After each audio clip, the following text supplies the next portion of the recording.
Colin has our scripture reading this morning. So come on forward, Colin.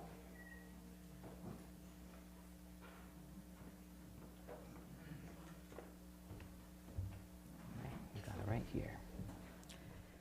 Good morning, everyone. Good morning. Gotta say, when I first read the scripture, I'm not gonna lie, I got goosebumps. Yeah, I'm gonna be reading from John chapter 1, verses 1 through 44, since you guys loved my last one about John the Baptist eating locusts. Now a certain man was ill, Lazarus of Bethany, the village of Mary and her sister Martha. Mary was the one who anointed the Lord with perfume and wiped his feet with her hair. Her brother Lazarus was ill. So the teachers sent a message to Jesus, "Lord, he whom you love is ill." But when Jesus heard it, he said, "This illness does not lead to death, rather it is for God's glory, so that the Son of God may be glorified through it." Accordingly, though, Jesus loved Martha and her sister and Lazarus. After having heard that Lazarus was ill, he stayed 2 days longer in the place where he was. Then after this, he said to the disciples, "Let us go to Judea again." The disciples said to him, "Rabbi, the Jews were just now trying to stone you, and are you going there again?" And Jesus answered, "Are there not 12 hours of daylight?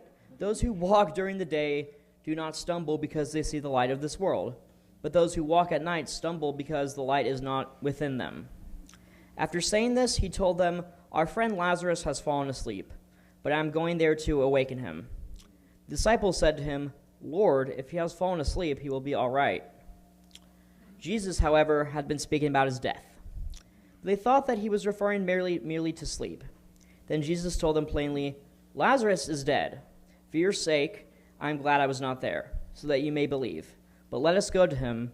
Thomas, who was called the twin, said to his fellow disciples, "Let us also go, that we may die with him."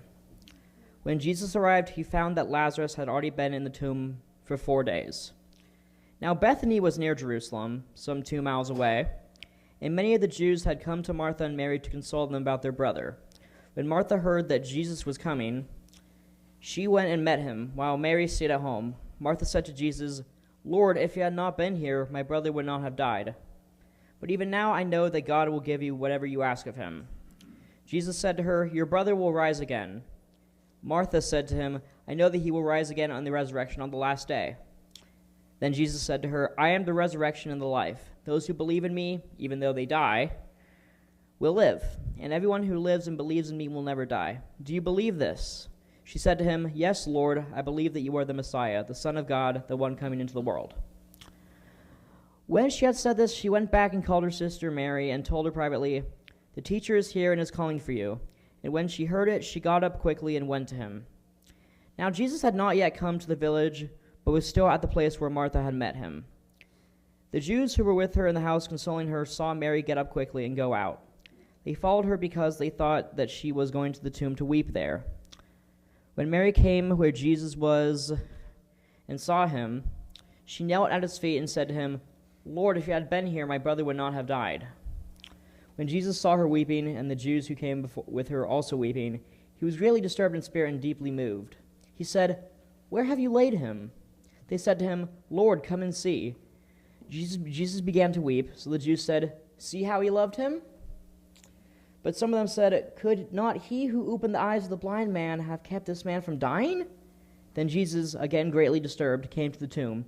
It was a cave, and a stone was lying against it. Jesus said, "Take away the stone." Martha, the sister of the dead man, said to him, "Lord, already there is a stench because he has been dead for 4 days." And Jesus said to her, "Did I not tell you that if you believed you would see the glory of God?" So he took away the stone, and Jesus looked upward and said, "Father, I thank you for having heard me. I knew that you would always hear me, but I have said this for the sake of the crowd standing here, so that they may believe that you sent me." When he had said this, he cried out with a loud voice, "Lazarus, come on out." The dead man came out, his hands and feet bound with strips of cloth and his face wrapped in a cloth. Jesus said to them, "Unbind him and let him go." Wow. Hear what the Spirit is saying to the church. Open our hearts to your word.